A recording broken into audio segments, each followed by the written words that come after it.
Hello, and thank you for tuning in to another edition of AIW's The Card is Going to Change. Before we get into this week's episode, a thank you to the folks that help us bring it to you for free on whichever podcast platform you choose to listen. Thanks to the merger between Smart Mark Video and IWTV, watching AIW has never been easier. You can go to IWTV, sign up using the code ABSOLUTE to let them know that we sent you, and you can stream not only countless hours of AIW, but other independent wrestling promotions as well.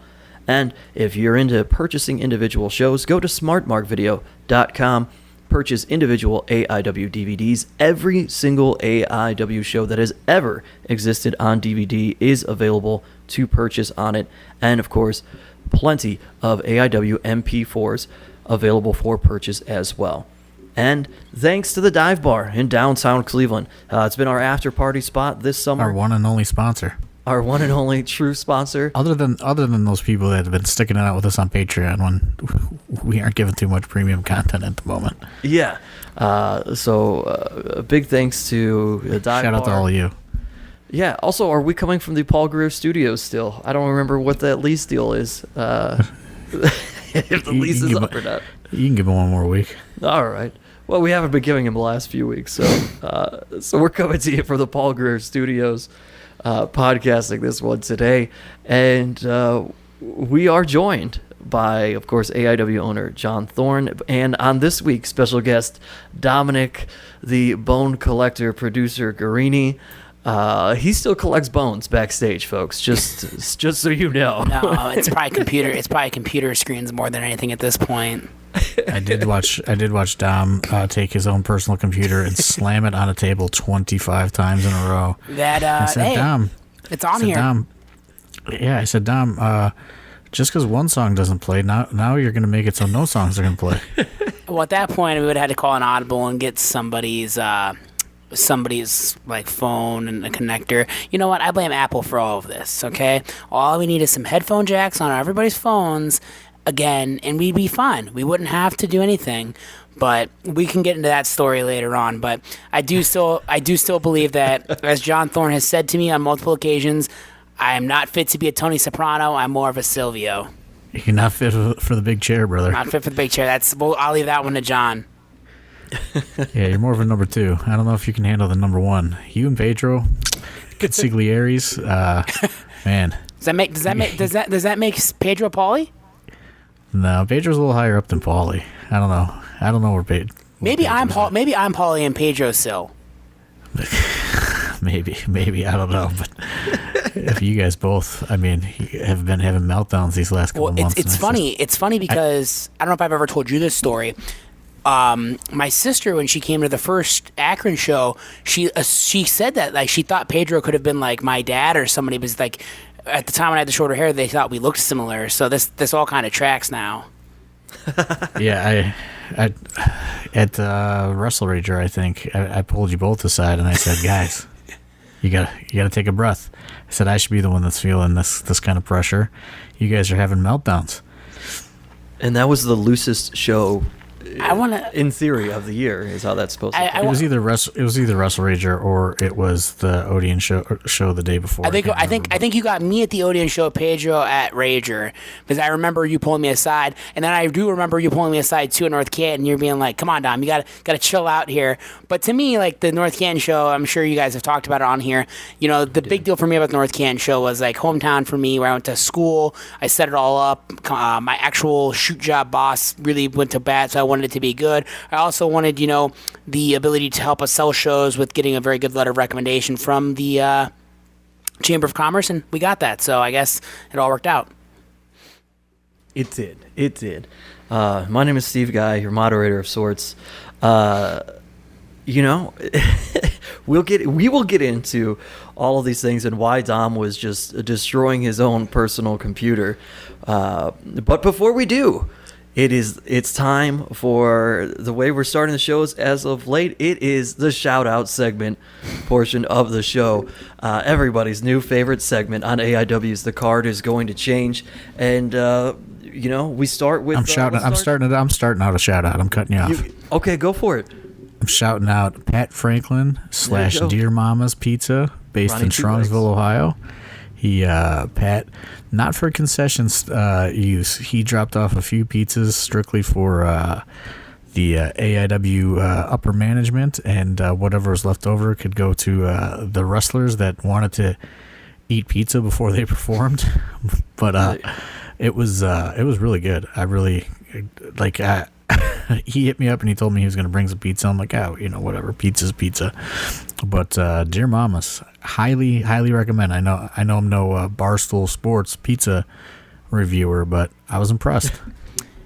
He did hold that chicken parm one from you though. He thought that was too exotic for you. He thought it was too. Come on, dude. That's my go-to Italian chicken parm, veal parm, all day at an Italian restaurant. So I think I would have enjoyed a chicken parm pizza, but I appreciate the thought in advance that he thought it would be too exotic for me. Most people go the other way, and they think, something very exotic is totally normal for me. So I appreciate the thought in advance, but next time, don't hold out on that chicken parm pizza from me.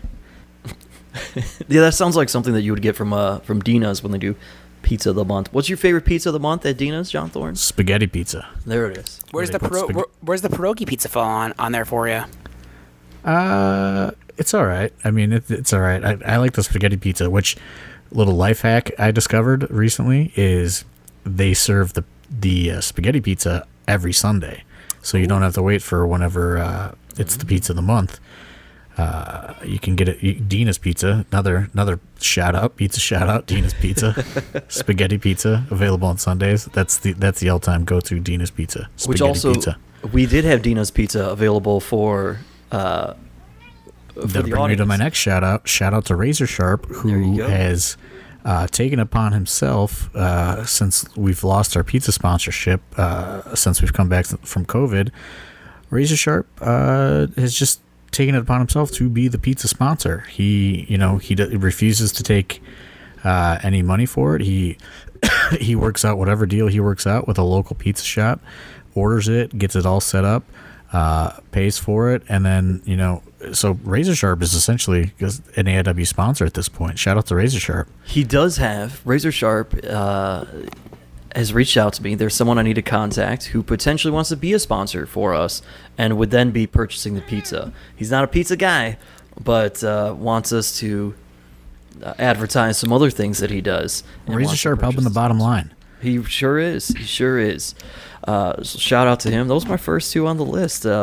And then I'm going to go, this is a weird shout out. I'm going to go with Ed from Pod Van Dam. We already gave Ronnie Two Legs a shout out. Absolutely not. Yep, we're done. I'm cutting you off there.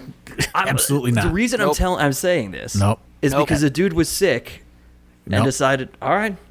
No, No. It's not that he was sick. It was that he quit his job and didn't have the money to come to the show. So no. Is that what it was? It was. It absolutely was. I can tell you from inside sources. The sick thing? Yeah. And then non-shout out for Ed from Pod Van Dam. I told you, don't shout him out. I already told you, don't. And then people offered to buy him a ticket, and he still refused because he said, well, I'm just going to watch it on IW TV. Well, the joke was on you, Ed. Yeah, it's going to bring a whole story. Can I give a shout out? Of course. Can I give a shout out to our good friend Papa Pep for bailing Arthur MacArthur out of student jail by locksmithing the storage unit back open last week and getting 3 keys, 1 to myself, 1 to John Thorne, and then 1 to Arthur very regretfully. So shout out to Papa Pep for helping, as always. Who brought his mother to help him with the job? That's awesome. I did not know that. Yeah, his mother was along for the ride on the storage unit job. Wow, that's fantastic. Shout out to we're going AIW student deal here. Shout out to Austin, who's been stepping up, helping out with different things lately, and to Donald, who has, I'll tell you what, he got that one. Gets show a little too under drunk his at the belt. after parties. Gets a little too drunk at the after parties for being a student. I'm going to say that right now. I'm going to give you a half shout out, Donald. But you keep drinking at the after parties like you're part of the roster, you're going to find yourself not debuting for 5 years. But he did do a much improved job on the music this past show.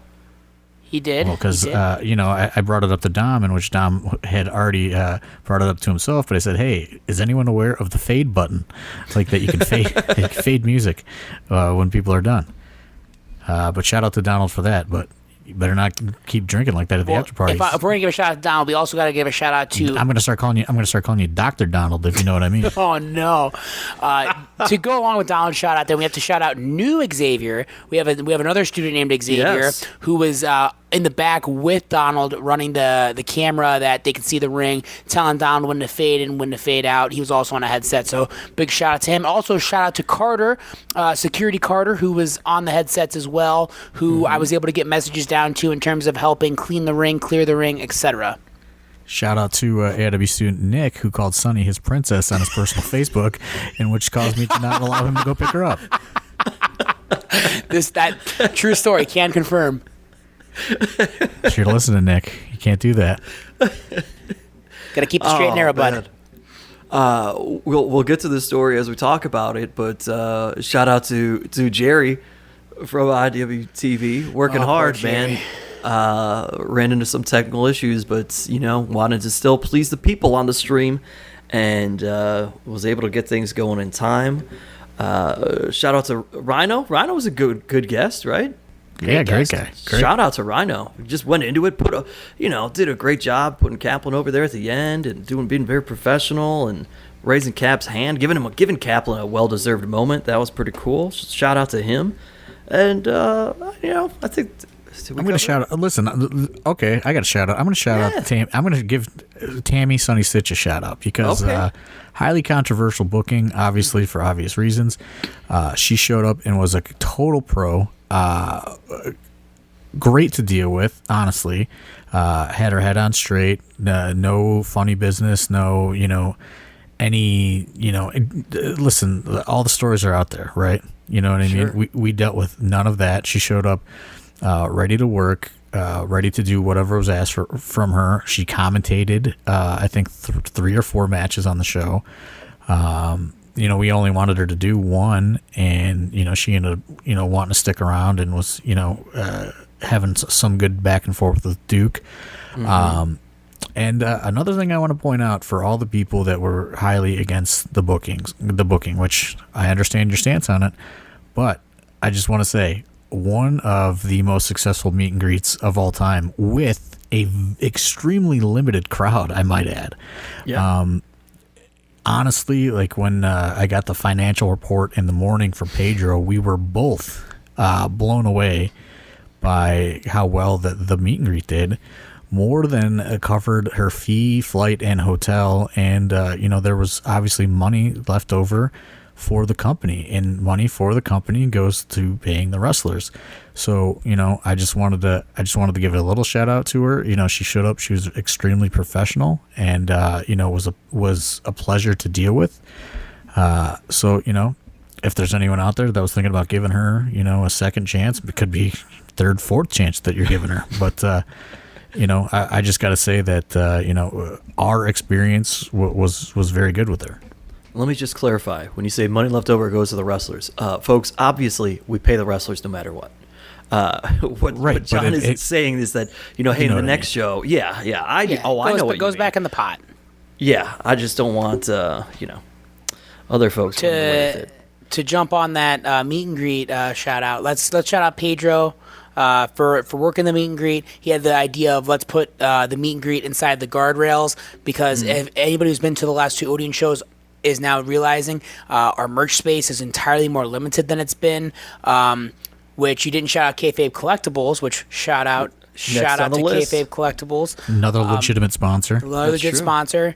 My man Joey at every show, awesome. It's got a great selection of stuff. But shout out to Pedro. As I've said, we cannot set up on that ramp anymore. It is a safety hazard to potentially disabled patrons. The Odeon has said there's to be no tables there. So, we've had a hard time deciding where to put that meet and greet. Pedro made the decision, hey, I'm going to bring my own table and let's set up inside the guardrails. And I think that helped push traffic a lot to it. Yeah, absolutely.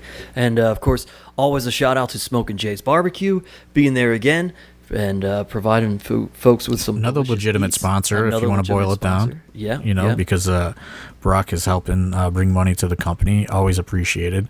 Yeah. Also trying to coordinate us coming to the Massillon area for the first time. We've been talking a little bit, seeing if there's something that can be done. But I told Brock, he listened to the podcast, I do not want to add any more shows in 2021.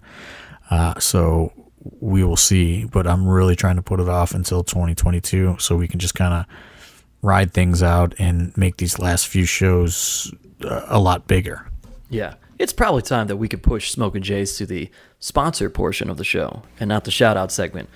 But we'll do that next week. And finally, if we have the Barkley Nation and the Bishop Brigade, time will tell. But we may need a name for the Cambridge family. I got to sit near Papa and Mama Cambridge. I don't know who that is. Malcolm Cambridge is one of your members only guys. You just got to call them members only. Yeah, that's through to this section. This section we call I guess you're right. Members only would be the all satin jackets in there. Not to be confused with the team itself, but the members only grouping fan base, the members of members only, I guess. Shout out to them. They showed up this past weekend. And extra people, not just the fans who already knew who members only were, and they were loud and vocal. Great showing for those guys.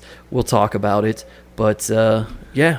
This is what I'll say. Here, one last little shout out. Shout out to obviously members only, Barkley Nation, Bishop Brigade for coming through and getting fans through the door. Because, when we did this podcast a week ago, we were looking at the worst pre-sale ever. And, obviously you can't credit it all to those people, but they were really a driving force to get extra people to show up at the door the day of. And we wound up with, it wasn't an embarrassing crowd whatsoever on Friday night. And, wound up, with a decent number. Obviously we didn't hit, what we hit at the end of August, but, we certainly weren't, playing to one row of people either, So just shout out to, really the whole team coming together and pushing to try to get a crowd into the Odeon and, helping us, cover all the expenses. And, we live to fight another day. There you go. And let's fight on this day. It was this day was not without its mishaps, as we talk about. Straight cursed, most cursed show ever. I mean, going into it, we already had our issues, right? Mikey Montgomery, broken wrist, and he's gonna he gets surgery, which he's on the mend, doing well. Happy for you, Mikey. We'll see him back tentatively 4 to 6 weeks. But you couldn't use him, so you couldn't use Bitcoin Boys as a tag team. That plays into it. Chuck Stone could not step up and be a part of this show because he's somewhere in Las Vegas or fishing somewhere. I don't know where he was at. He was gone. This was Chuck Stone's day with everything that was going on. This was going to be. There's so many things for Chuck Stone. Chuck Stone was the answer to every problem that we had. It was his dad's 50th birthday, so they were in Las Vegas. Oh, man. I'm sure that the father, the burger-loving badass, would have been pumped to watch Chuck Stone versus Mance Warner, though. Or Filthy Tom Lawler. Would have been one of the two. Or Filthy Tom Lawler. Either one of the two. Which that can bring up your next curse part of the show, the Brickster. So then there's the Brickster. Yes. I don't know if that's just cursed or just not paying attention to what needs to be paid attention to. I think that he maybe felt so humble that he thought there was no way that this was like going to be a regular thing. I mean, do you want to go ahead, you tell this story, John Thorne. Now essentially, folks, can I just say it was supposed to be Mr. Brickster versus Tom Lawler.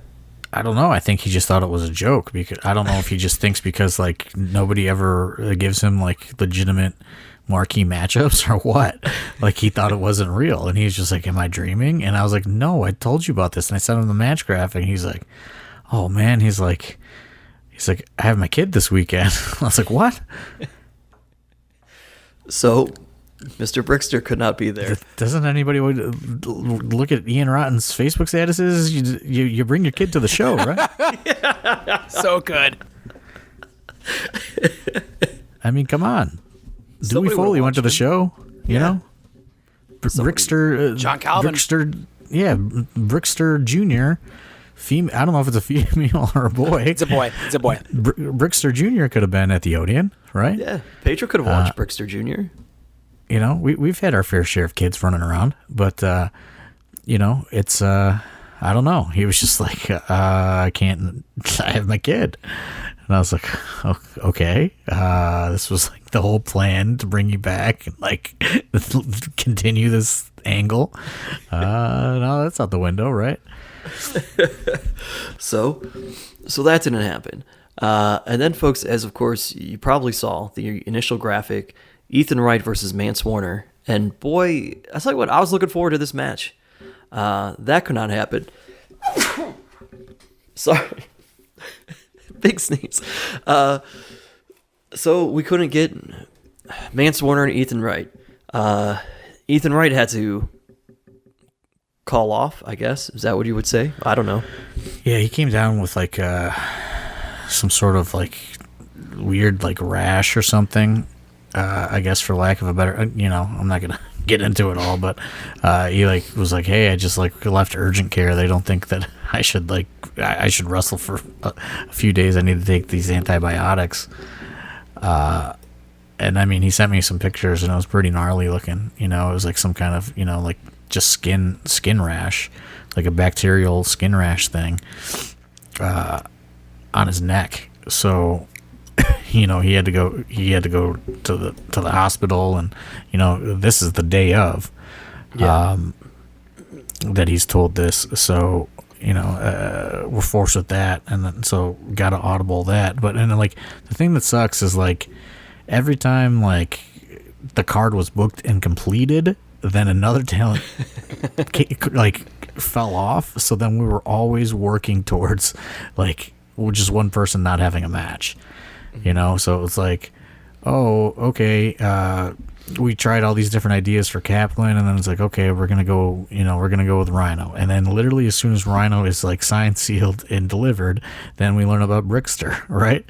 And then we're coming up with ideas for Tom, and we go, fuck it, we're gonna go with Eric Taylor, I guess. You know what I mean? And then we announce Eric Taylor, and then Ethan Wright is like, oh man, I'm out. So it's like, it was just like never ending. And so that, folks, is basically, that's why you got the 1-2 leadoff punch that you did. It was supposed to go Tom Lawler, Eric Taylor, and then members only, if I remember that right, the tag match with members only 9 to 5, and then Mance and Ethan Wright. And so I decided to just like, well, before I made a decision, I was really winding the Duke up, saying it was going to have to be him versus Tom Lawler, which he was just terrified about, and was having none of, and was given every excuse in the book as to why he couldn't wrestle Tom Lawler. And I had this audible plan with Mance Warner kind of in my back pocket. I thought about it when I was driving to, where was it? I think I was driving to the Odeon, and I thought about it.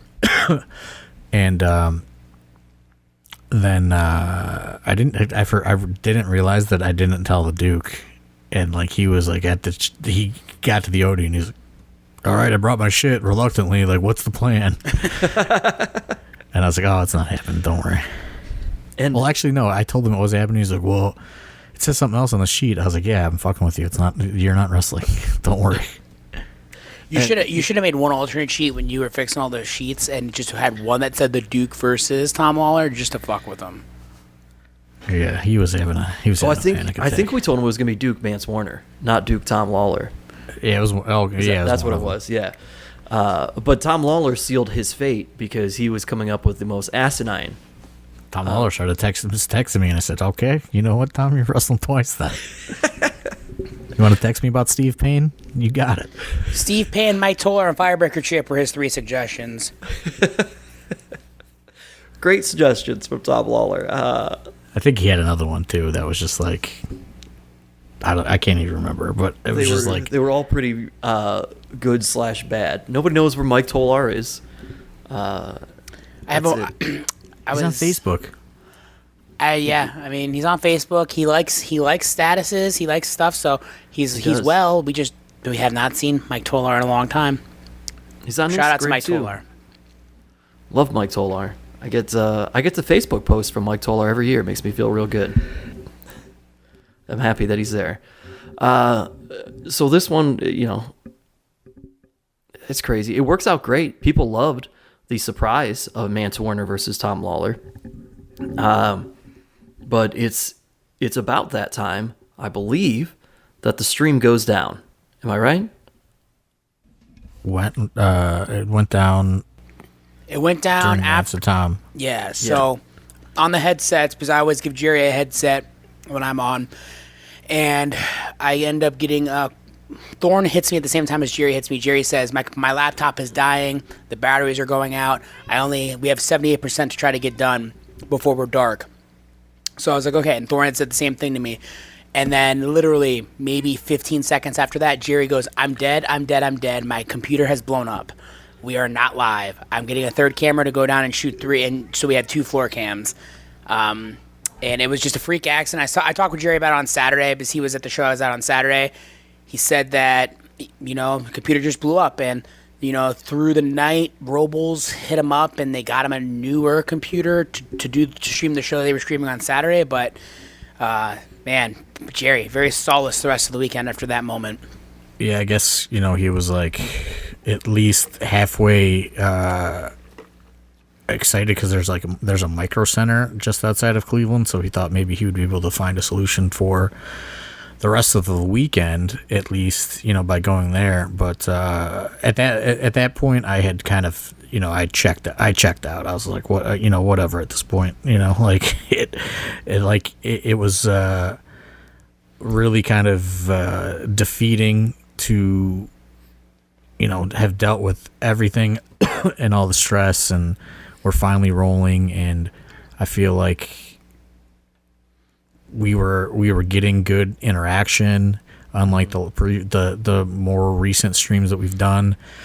We were getting a lot of good reaction on Twitter for the for at least the first 2 segments, and then it dies, and it's just like there's no hope. You know what I mean? And I'm just like, at that point, I'm checked out. You know what I mean? Like, I'm just like, whatever. Yeah, let's just do the show. And the computer that Jerry or Robles, whoever is running those streams off of, or John Philip Havage, who ran the stream where we had the issues the previous time, those computers aren't just like some Lenovo you buy at Best Buy for $300. All the software that they have on those computers that has to run the different camera cuts and things like that, like we're talking about a very, very expensive computer. So, when something like that goes down, it's not exactly like they can just pull it back up, which is kind of what they ended up doing. I talked with Jerry on Saturday again, and he said what he did was one of the cameramen had his computer in the car. He brought it up. They downloaded all the programs they could on there, and that's how they at least got to the hard cam shot for the second half of the show. Yeah, they couldn't live switch or anything, and then they had to run commentary in, I think, through an H6 Zoom for the second half. Yeah, just to make sure that there was an audio track, but. At that point, I didn't even ask what the numbers were because I knew they'd be atrocious. You know what I mean? Like once you've. Yeah, I talked with Jerry a little bit about the numbers in your absence, and he had said that he thinks that a big issue with streaming numbers, and this is pulling the curtain back, a big issue with streaming numbers on Fridays now is Rampage. He thinks that Rampage is really hurting independent companies' streaming abilities on Fridays, because he said it's not just an AIW problem, it's a any promotion that runs on Fridays is just seeing, since Rampage started, has just seen their streams die numbers wise. I don't know if it's Rampage as much as it's just Friday night. You know what I mean? It's Friday night, and you and I had this conversation one day, and I think I had it with you too, Steve. There's just so much to do right now. We were cooped up for the last year, so it's very much about like, do we want to stay inside on Friday night and watch something that we can't, or something that we feel like we could watch, a couple days down the line or something along those lines. Whereas like the deathmatch type stuff has such a niche audience that is like ready to go, wants to be there right on that time. Yeah, like they're always just going to have their audience because of it. And so, as we get towards colder months, we could see our numbers climb back up. But you're right. No streams coming up though. No, I don't think we have anything streaming. No, and the next two shows after this one we have a Saturday, that Friday in November, and then a Saturday again in December. So it'll be 2 Saturday streams. And I don't know if Helen Earth is able to stream because we don't know about no internet. We don't know about yet. So we could, and they already said that they're not going to stream Akron because they're unsure of the internet connection. Even though, I mean, it was tested, but I guess it wasn't strong. It wasn't super strong to their liking. They tested it back in 2020. I don't know about. I feel weird about that because I could get them hardwired in, but that's a conversation we could have if we want to breach that. But the the download numbers will still be important and impactful. We still want you to watch these shows, obviously, folks. But I mean, it was just like at that point, it's just like like I just kind of threw my hands in the air, and it's just like, I mean, it's a freak accident. I texted Burns and because Jerry was obviously trying to fix it, and he was very just upset about the situation, and they're, from what they say, they're gonna make it right to us going forward. So they didn't really have to do anything like that. So that's the best case scenario, I guess. But at that point, when the stream dies, it's just like so deflating because it's like you're trying to build momentum for your promotion. You're also trying to build momentum for this service, like in kind of like, what's that? Like, high tides raise all ships or whatever. You know what I mean? Like you're trying to, contribute to this, whatever you want to call it, movement or whatever. And, it's just like we have not obviously been pulling big numbers, and I felt very confident that we were going to do better on Friday, and it seemed that way. Like even after, with no stream, like it seems like so many more people were more engaged with us on social media. And it's just at that point, it was just like whatever. I'm not trying to hit a time. I don't care what's going on. Yeah, we kind of started to care a little bit less about our time cues at that point, but we still kept on them for the most part. We still kept good at those. We didn't. The one thing we didn't worry about was intermission. We're like, oh, let's let that play out. And then of course that actually ended up helping them. That's when we at least got the laptop, like Dom was saying, and then they had hard cam rolling for the rest of the show. So that was good, and it's still definitely, folks, a show that you ought to check out. If you listen to us on this podcast and you watch our shows after the fact, we mentioned it. There ended up being 3 cameras the rest of the show, which is not the rest of the show. No, but Jerry ended up having to go back to running the stream. Did he go back? See, I thought once he set it up, he came back down with that third camera. I'd have to check. I guess we'll see.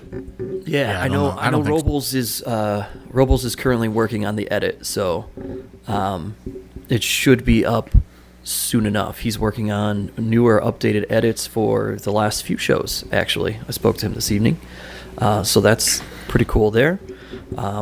All of those will look even different and crisper for IWTV or for Smart Mark Video. So check it out. It's still going to look good. But either way, even if it's not 3, we definitely still had the 2 cameras. So whatever you end up watching as this gets edited and put out will ultimately be, your normal show that you would watch. You're not going to be watching just hard cam because the other camera was rolling. There's a point there. So definitely check it out. Don't let the technical issues that we are describing make you shy away from watching it because you're worried about the experience. It's still going to be the same normal viewing experience that you would have for our shows after the fact. Oh, and then that doesn't even include, there was one other issue. You see that white cord that they're always running the floor cam on. And I guess that cord just completely split at one point, and they were completely screwed on that too. Like, it was just, if the show was cursed for us, it was also cursed for the IWTV crew. Yeah, so that was a big reason why they couldn't get another camera up either, is because their cable was split by the guardrail. Oh. Well, wonderful times to be had during the course of the show. Technical issues abound. And then That's why you got to tape them down. yeah, we did still have At the show Saturday was taped down. Can confirm cables are not being taped, which brings me into what I always have to tell Matt Justice and everybody else that I talk to before they go out. I say, don't brawl in the crowd. I said, as much as we shouldn't brawl in the crowd because of COVID, in addition to that, that floor cam is wired in. They can't go out and view you going throughout the crowd, so it's bad TV. Yeah, we don't get anything. Right. Exactly it.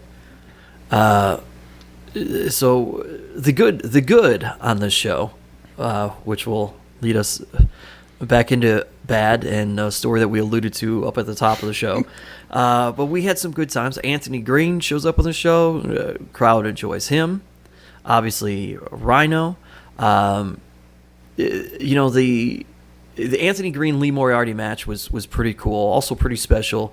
It was, we really don't know, I guess, at this point, what's going to happen with Lee Moriarty in the future. It came down last week that he was offered that contract by AEW, which I think that's segment airs tonight on there. Which he told me he told me he didn't even like really go over it. He just agreed to it and was like yes and quit his job. So he's no longer working with Giant Eagle. Lee Moriarty is headed to AEW. So was this his AIW goodbye for now? We really don't know.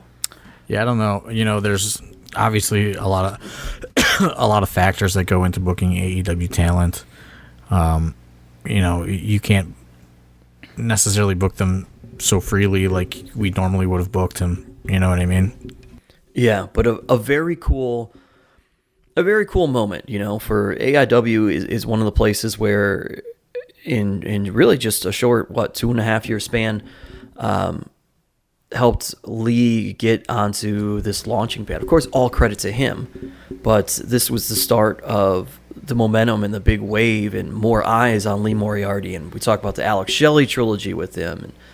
And, that was a big part of it. And so it was neat. We don't always get the opportunity to, I guess, quote unquote, say goodbye to people, if that is, what it's going to be or for an unforeseen amount of time. So it was great that everybody finds out Lee Moriarty is signed to AEW, and then here he is Friday night with the AIW crowd who, they're right behind him as usual.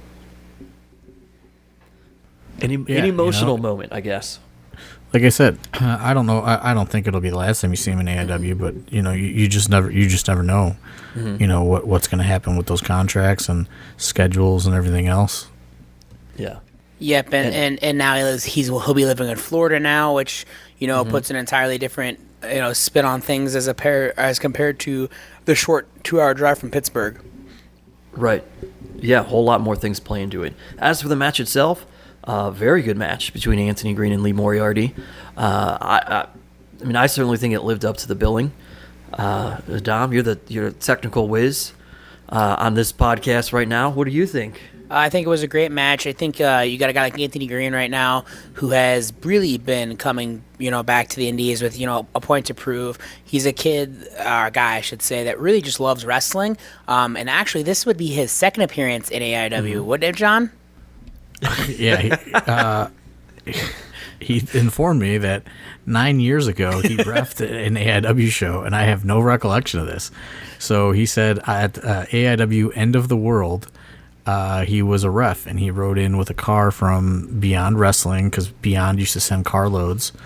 Beyond would do like the dark matches at AIW, and sometimes some of the talent that were on the main AIW show would ride out together, and he said that he was in a carload that came to End of the World, and he reffed, which blew my mind. I was like, what are you talking about? I have no idea what you're talking about.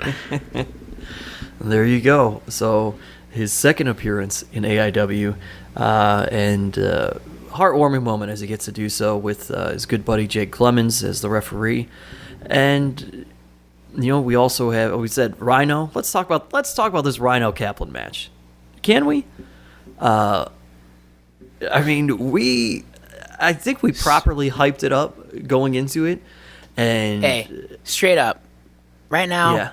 Kaplan can't miss. This motherfucker don't miss. Every Kaplan match is appointment viewing. If you're gonna watch a stream for 15 minutes, just make sure that you turn it on when Kaplan's on. 100%. And it was, as the kids say, this was a banger. And there was not a whole bunch of flippy shit. You wouldn't expect that from either one of these guys. This was exactly what you would anticipate it was, and even more. It's when you look at a match and you anticipate mayhem and just big dudes destroying each other, like this is it, man.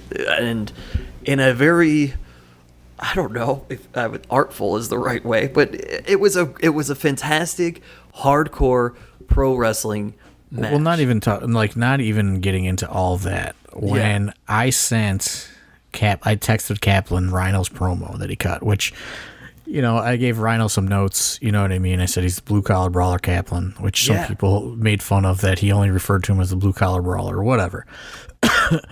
When I sent Kaplan the promo, he texted me, that is probably one of the coolest things that's ever happened in my entire life. And then on Friday, he pulled me aside, and he said when he was a kid, and him and his buddies would be wrestling, at recess and, pretending to be wrestlers, he said he was always either Kane or Rhino. And those were like his two guys that he would always pretend to be. So like Rhino is, and I had no idea of this when I booked this match, Rhino is legit one of Kaplan's all-time favorite, like he's like his idol. And, they wound up, obviously hitting it off. And, I think Rhino, could tell that, how much respect that Kaplan had for him. Mm-hmm. And I think that's, why he was a little bit more willing to go out and do some of the things that maybe he wouldn't normally do, on a one-off independent appearance. Yeah, he was extremely giving. And it was awesome. And like I said at the top of the show, raises Kaplan's hand at the end of the match. Just a great showing. And I'll pull the curtain back a little bit. I don't even know if Rhino would want me to even put this out there, but on the sheet, you never know how things are going to go, when you bring in like a legend. So I didn't have a finish on there. Obviously, you want Kaplan to win, but even if Kaplan doesn't win, it still can serve its purpose. Right. And Rhino said, we'll just figure it out there. And insisted, I guess, when they were having the match, that Kaplan wins. They figure it out as the match is building, and call the finish in the ring and insist that, not only does Kaplan win, Kaplan kicks out of the gore, and beats him clean, which I don't think happens too often these days, Right. And Rhino insisted. So, obviously worth every penny to create that moment for Kaplan. Whiskers, big fan. This is match of the night for Whiskers. Yeah. Kaplan versus Rhino. So go check it out because Mr. Whiskers said so. Clean win. You're right. I mean, that's part of what was, when I say he was so giving, like, man, he was willing to do that, which was awesome. And the fact that you can see, so one thing that's popped up on Twitter from our AIW faithful is Rhino tossing Gatorade at folks. But in doing so, like, when you book a legend, typically he was healing out. Exactly. Typically when you book a legend, like, they're going to be a babyface because, Not saying he should have thrown that Gatorade, but no, right. But yeah, he totally embraced being the heel because this crowd was fully 110%. I don't think he expected it. I don't think he expected it at all, honestly. You don't think he expected that they would No, not a chance. Be against him? Well, one thing I'll complain about Rhino about was the insistence on continually throwing the venue rented chairs in the ring, at which point I was furiously on the headset yelling at young Carter to get those out of the ring. We have about 9 under the ring that can be broken. Please move them, which he did. Yes. So here's what happened. So then what happens with this is that Rhino does not want all of the chairs in the ring. He just wants some, and part of it was he had no intention of fully using them, just wanted to be throwing stuff in the ring and build it up. And so I'm trying to tell the students on the ringside, hey, swap them out. For every plastic chair that goes in the ring, put a metal chair in there. And then it was like playing a game of telephone. And as they pass it down the line, somewhere it becomes, put all of the chairs in the ring.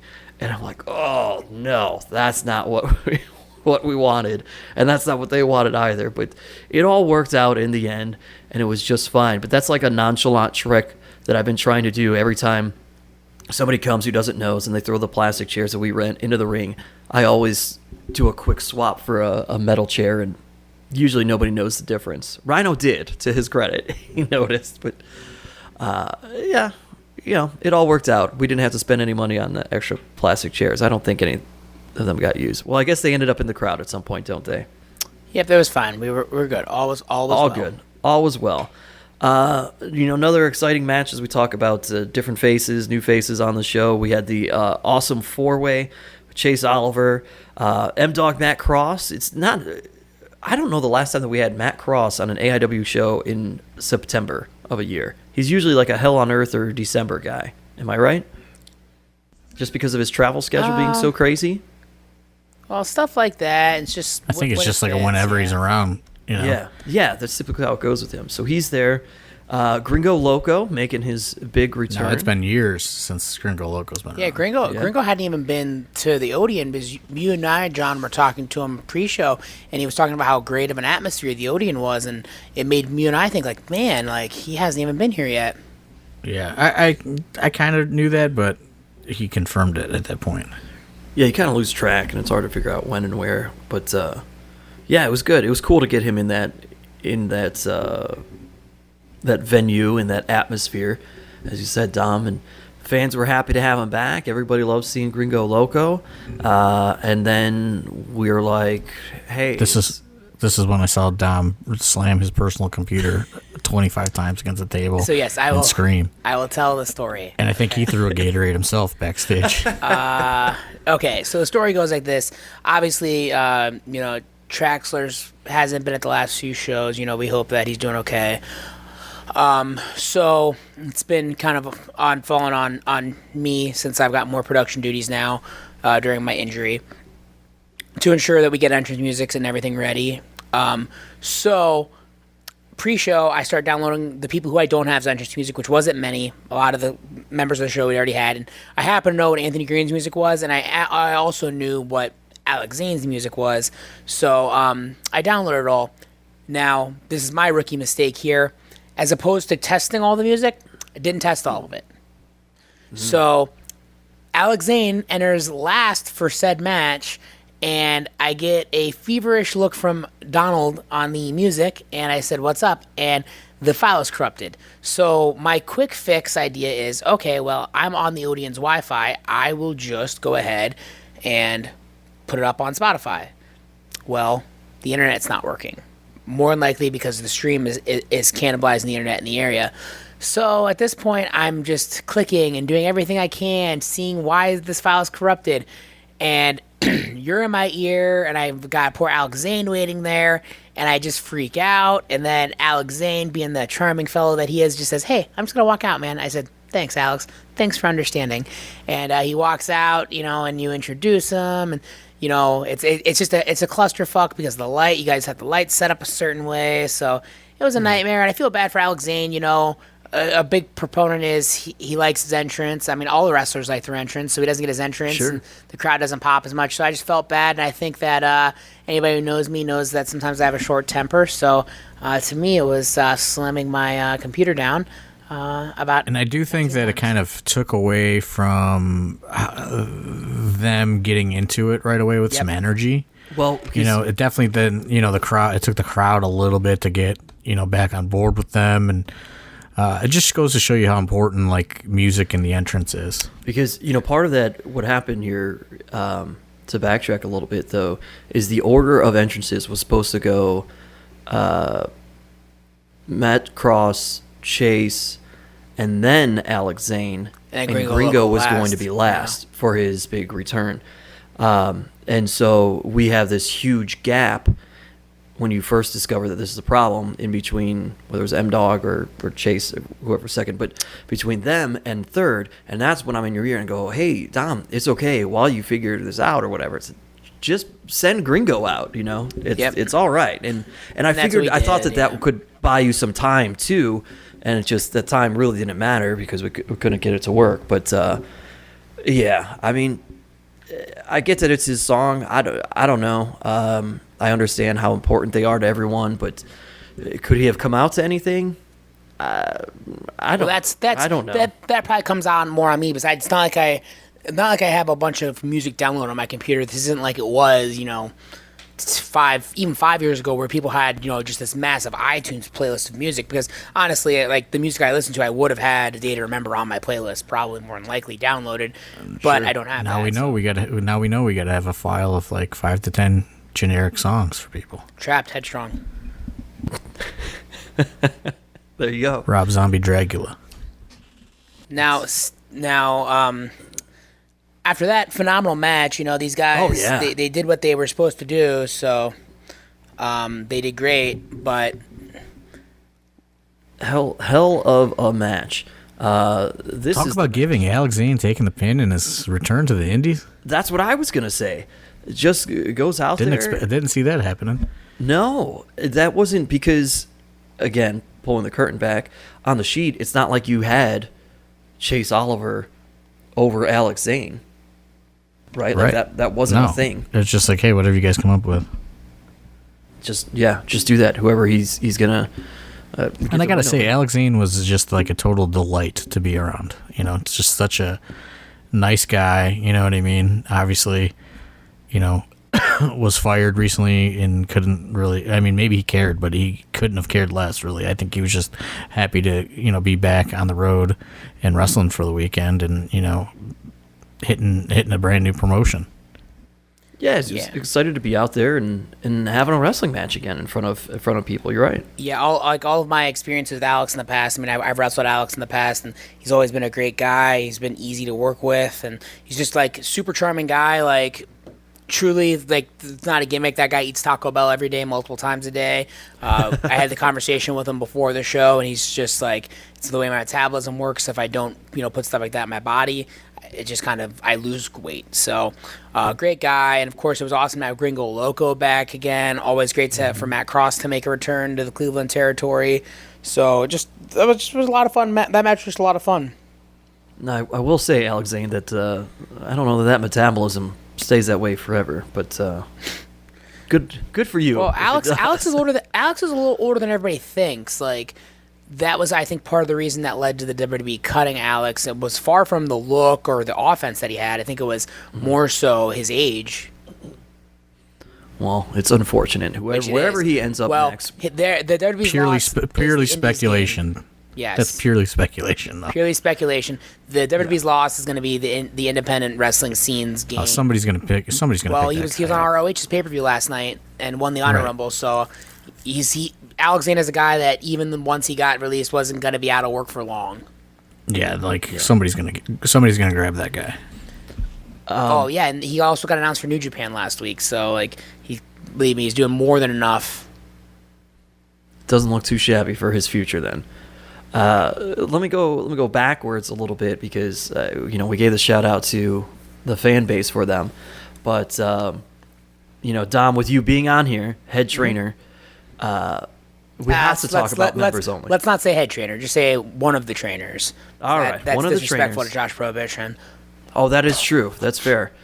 Let me pull back on that. Yeah, but as one of the guys from one of the trainers here at the AIW Academy, and you have worked with these guys it's been years now.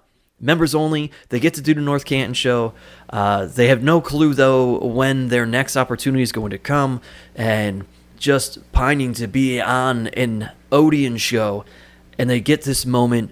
What did it mean to you, and especially the reception that they got from the AIW faithful and the crowd? Well, just to cut you off, like I'm pretty sure that North Canton thing we didn't even inform them of that until like a day or two before it was happening.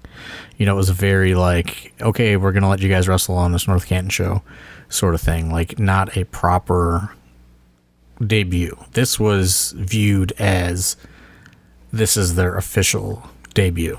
Correct. Yeah, so Malcolm Cambridge, or members only, however we want to call them, Malcolm Cambridge, Calvin Lewis, they've probably been at the school, I would say, about three plus years now. They've just been really snake bitten, both these guys.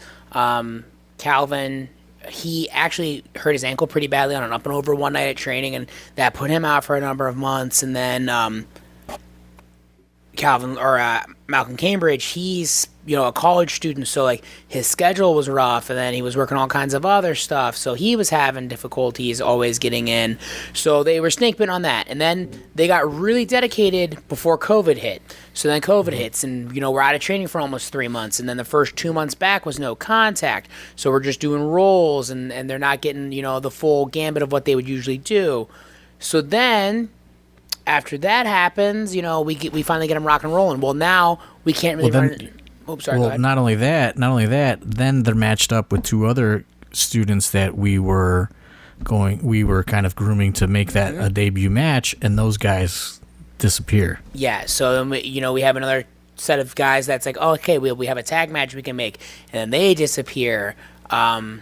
And so it was just very, they just had a very snake bitten past. There were no shows, and then like we really would rather debut new students kind of in a more controlled Winchester or Goldhorn type environment, in terms of that stuff.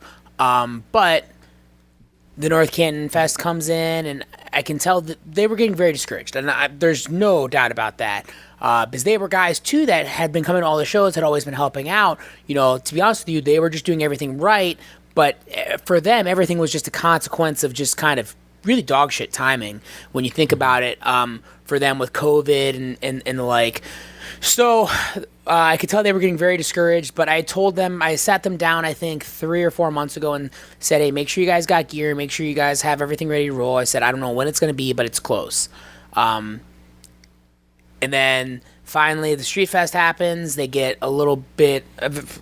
Which they almost got caught. They almost got caught off that show too. They did. A talent that they were planning to wrestle was late, and then Thorne ended up kind of shuffling things to make it work. And then, initially, this is another thing. They weren't even supposed to be on the main card of the show initially, and they ended up stepping up to the main card when it all worked out. Week of, we were able to step them up to the main card. So it was just a whole bunch of stuff. So, but those guys, man, they really persevered through, and, they looked awesome. And, a big shout out to 9 to 5, Jack Verville and Lewis Linden, because, man, they made those guys look great. They were the absolute perfect tag team for them to wrestle in their debut. It was awesome, and it's been a while since we've had a debut from the school, like a proper debut from the AIW school. I mean, we haven't had one since the Goldhorn back in 2019, so it's been over 2 years since we've had any students technically come out of the school. But I know that Thorne had put a post up about it, I think Sunday, and the true story is, part of the reason why everybody loved Members Only so much, besides the Members Only section, was that they have been seen for the last 2 years at the Odeon, helping out, running security, doing multiple different jobs. And that's one of the things that fans notice that. Yes, fans notice that. And that's one of the things that I really stress to these kids at the AIW school as to why it's so important for them to be there on days of shows. That you are getting to create establishment with these fans. So then they say, hey, man, the really tall kid who's inside the guardrails like a Carter, when's he going to debut? Because then I get asked that. And then when I say, hey, or they see the match graphic, they get very excited and they say, hey, let's go. Like, I've seen this kid. Like, I've literally watched this kid mature before my eyes. And it's something that, like, you don't see at a lot of other wrestling schools. Because if you, like, let's say you go to, like, the Black and the Brave, there is no shows for the Black and the Brave where, like, you're doing odd jobs. You're just training, and then next thing you know, you're on a show.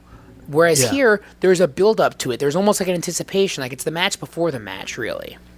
Yeah, it's the whole relationship building. It's very similar into the way that when Mikey debuted, he was a guy that everybody saw all the time back when we were at Mount Carmel, and people saw him ringside constantly, and he was doing. You could say that about like every student. You know what I mean? Like every student, meet and greets. people knew people knew like Josh Bishop as he was always doing stuff. Like people know a little bit about everything. And so overall it's just like it's great to see those two guys finally get the big payoff for everything. Any student that's really clicked and found a relationship with the fan base since debuting is always one of those kids that's been doing jobs at the shows, and people kind of that resonates with people. Like, yeah, I've watched you come up, and kind of come up through the ranks and do all these odd jobs, and now it's paying off for you. Like, fans recognize that. Yeah, even PB being a door bouncer back at Mount Carmel, it worked with him when he first came out. So yeah, but awesome. That reaction that they got was very cool and was very exciting. And of course they didn't shit the bed either, folks. Nope. And that was Thorne. And usually, anybody who's watched me since my injury and when I become I produce him up in the Crow's Nest. But right before that match, Thorne said, he said, go do the commentary on this match. And then I rushed back after the match ended so I could meet those guys come through the curtain, and I gave them just a really big hug, and they were so gracious for everything. And like I said, it's been a process for those guys, man. It's been a real process, and I'm so proud of the way that they showed out on Friday, and hopefully, they're going to show out. One of the less known things is Malcolm Cambridge reminds me a lot of like a Josh Bishop, not in terms of size, build, or anything like that, but he is like a massive like independent / Cleveland wrestling fan. Like, he knew who Pedro was the first time Pedro came in. Like, to him, one of the coolest things was that he got to wrestle Lewis Linden, who he had watched for years. So like I view him a lot like that. And like I said, these guys have earned their stripes, and they really put time in, and I'm really excited to see what they can do. One of the big things that John's done with AIW is just he's really done an amazing job of using the school to facilitate and restock talent when people think that there's no talent left. It's funny that you compared him to Josh Bishop, because another, I think, solid comparison there would be, to a lot of people, Josh, when he was younger and kind of coming up and just there, very quiet, very soft-spoken. Even when he did talk to you, it was very quiet. It's like, hey, man, speak up a little bit. It's all right. Very shy. And if you talk to Malcolm Cambridge outside of kind of like wrestling, at times he is, and he's like very quiet, and when he speaks to you in his delivery, but man, they come through that curtain and the switch hits, and this whole other personality comes out and on fire, and just a ball of energy, and it's a lot of fun to see. Absolutely. All right, let's can we talk about how much Derek was bleeding? Good Lord. Derek just channeling his inner 2019 Dom, just bleeding every match.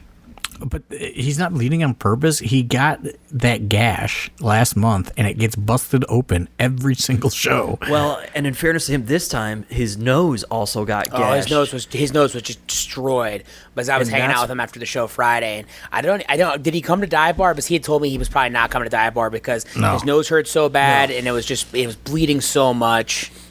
Yeah, he couldn't get the cut to stop bleeding on his head. Everybody who thought that he was doing the old-fashioned gigging here on this one, and that's why he was bleeding so much, not the case. That was a hard way. It was a hard way. His nose, haven't gotten the updates, possibly broken, but it's definitely jacked up. Huge gash on his nose. Like right down, really kind of goes right down the center and then off to the side, if I remember right. And well, this is what I'll say, because we're already over an hour into this. But this is why I'm so kind of disappointed in the stream. Kind of, and some people turned it back on when we got the hard cam, right? But like obviously we lost a considerable amount of viewers, and by that time, the other, the freelance stream had started, and so now you're. You're splitting whatever streaming audience is there anyway. But why I am so disappointed, and why I hope people watch it when it finally is available, is there were what I felt a lot of kind of star-making performances on this show of our guys. You know what I mean? Like people that needed it. Kaplan can't miss. But beating Rhino, that's a different story. You know what I mean? He's been not missing, but like now he's beating Rhino, star-making performance. Derek and Justice, star-making performance for Derek, something Derek desperately needed. You know what I mean? Members only, I wouldn't say it's a star-making performance, but it's certainly put them on the map, as being able to, go out there and hang with veterans. There was some just really great stuff on this show that, the main event, Rip City and PME, great storytelling, great main event. I have to stress that great main event. There was just a lot of good stuff. Jocelyn PB against To Infinity Beyond, another great. You know what I mean? Like continuing to build, and this is no disrespect to PB, but Jocelyn is evolving into a big time act and a big time star on the AIW roster. You know what I mean? So there was just so much good stuff on this show that. And Mance and Tom Lawler was great. We didn't even discuss how great of a fucking match that was, It was. But there was just Eric Taylor. We totally skipped over Eric Taylor. Star-making performance for Eric Taylor against Tom Lawler, yeah. I was really hesitant to make that match. I have to say that. I was hesitant. I have a lot of faith in Eric Taylor, but not that much faith in Eric Taylor at the same time. Well, to cut you off here real quick, shout out to Tom Lawler too. To his credit, Tom and I, as we were driving there and we're talking about it, and we're still figuring out how are things going to go. And one of the things he and I were talking about, like, well, do you make this a tag match?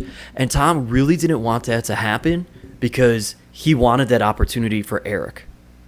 He wanted Eric to be able to take advantage of having this singles match and truly showcase himself, and he was able to do it. To Eric's credit. In a short amount of time, but Eric looked great. And if Eric can continue to look like that, continue to come to the school and evolve his presentation and his moveset, I think that's Eric. Sky is the limit for Eric Taylor. Mm-hmm. I guess just.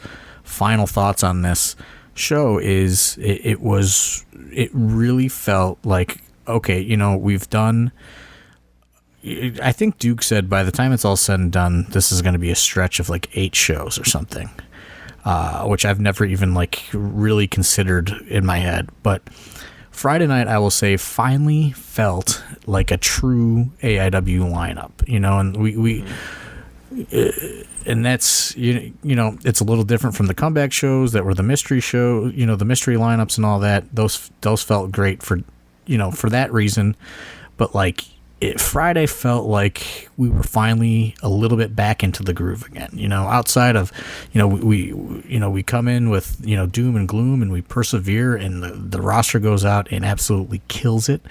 I really felt like top to bottom it was a tremendous show, and that is why I was so disappointed once that stream died, because I knew that we were just dead at that point, like dead in the water as far as people watching the show tonight.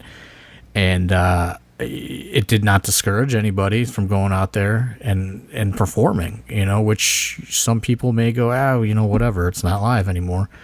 Everyone went out there and they absolutely tore it down, and I really hope that people watch this show, because I'm the biggest critic of the shows. I hate 99% of them. This show I really firmly stand behind. Like, I thought so much of it was great. Yeah, and I agree with you, John, on that, because like some people can't after Wrestle Rager, and I was pretty mum on Wrestle Rager as a show. From a show perspective, I thought it was not our best show, and I really felt great, like you did, come on Friday. I think that, like you said, we've run all these shows, and I think that everybody is asking for stories, but I think that everybody's missing some of the stories that are there. Obviously now we have the Rip City All the Gold story that we've kind of been playing since Go for Broke. We have this story of Derek trying to break through to becoming kind of like a new Cleveland superstar. We have the story of Chase Oliver and his comeback. We have this story of kind of like the Bitcoin boys in general, just fighting for their survival and fighting to prove that they belong. And like, I think that people who may not overtly see these stories being told, like, we're telling stories here and we're really building something that you probably don't see on most indies. It's just not so. It's not just so black and white. You know, like the ascent of Kaplan. The ascent of Kaplan. I totally forgot about that. Like, there's a lot there, but and I'll be the first to admit that we're trying to tell very minimal, lay the groundwork stories right now. Because we only have 3 shows planned for the rest of the year, and one of those being kind of Hell on Earth, where we want to reset everything and kind of come back. But like you and I talked about on Friday, it's hard to want to invest into a big story with the uncertainty in the world right now. Right, but there's a lot of chapter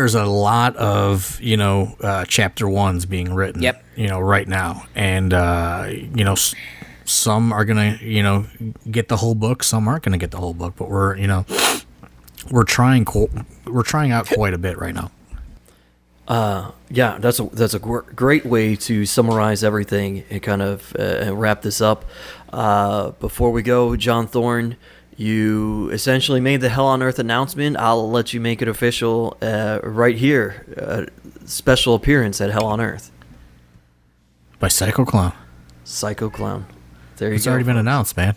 I know, but not on here. Not on here, I'm saying. No, not on the podcast. Yeah, not on the podcast. You did it on social media, and some people just tune into the pod. So yeah, and tickets are probably going to go on sale for that next week. I've been trying to work out a ticketing structure, because it's going to be a different setup than the Odeon. But yeah, so he recently was approved for a visa, and he's going to be in America on that Saturday. And in 2019, I had sent him a deposit for, what was going to be the rap show date. I talked to the guy and said, hey, is this still good? And he told me, he was going to be in California on November 27th. So I felt like, hey, I could wait. I could try to wait until 2022 and, we can do the rap show, or we can just get him now. So I thought, it's probably smart to just get him now, because you don't know what's going to happen. So, it's a done deal. The flight is bought. Psycho Clown is telling people he's coming to AIW. I got a message yesterday about it from Sam Adonis, who was like, hey man, I'm with Psycho Clown. He said he's doing your show. And he was like, you think I could book him on Thursday? And I was like, Thursday's Thanksgiving, man. I don't think you want to run that day. But, that was a relief, because I'm dealing with the middleman that Psycho Clown is telling people he's going to be in Cleveland, Ohio. So little things like that make you feel a little bit more comfortable as a promoter. But yeah, I'm excited. Obviously Psycho Clown is, a very high ticket item. So I hope people come out and support the Black Friday show. We're working on some other things. Nothing set in stone yet, but and we're doing it on the east side, Lake County and East Lake. People, it's 20 minutes outside of Cleveland or something like that. Not even really, depending on where you come from. Gigantic facility. We had spoken with them last year when we were going to try to do at least Black Friday last year, and then we ultimately decided against it, even though this place was going to let us do it. When I canceled it, they said, no problem in canceling it as long as you consider doing it here next year, which is, that's obviously reassuring, when a venue wants you to come do a show. So, we worked out the deal for this year, and I'm looking forward to it. I'm pretty sure they have a bar actually inside the facility. So yeah, and I'm sure all of us will probably take a ride out there as we get closer to get a lay of the land, but gigantic place. I mean, no matter where we're at COVID wise, there's going to be plenty of room for social distancing in this place. And I'm hoping, people come out for Psycho Clown. Obviously I know we're going to have to pull out a couple more big guns, to fill this place, but I think, Psycho Clown is a good start. Agreed. There you go, folks. We will talk to you next week as we look forward to September 23rd. We'll be at the Winchester. So we have to remind everybody, Winchester wants proof of a vaccine or a negative COVID test within 72 hours. I don't know who's checking it. I don't know any of that. I just know that they put that out in a press release. They've said nothing to me about it, but it's out there. There's this coalition of venues that are requiring that going forward. I think maybe the Odeon is the only one that's not on with that, just because they're a true independent. One of them. They are, yeah. But the Winchester is involved, so just be prepared. Bring your vaccine card. That's all I can say. We're only doing 100 tickets. We've sold 50. There's 50 left. So once they're gone, they're gone. I don't think we're gonna release any more. We're especially with the precautions they're already taking at the venue. I'm not gonna push my luck there. And we're gonna do 100. We said we're gonna do 100. We're doing 100. So about 50 tickets left for September 23rd. There you go, folks. There you have it. There's all the updates.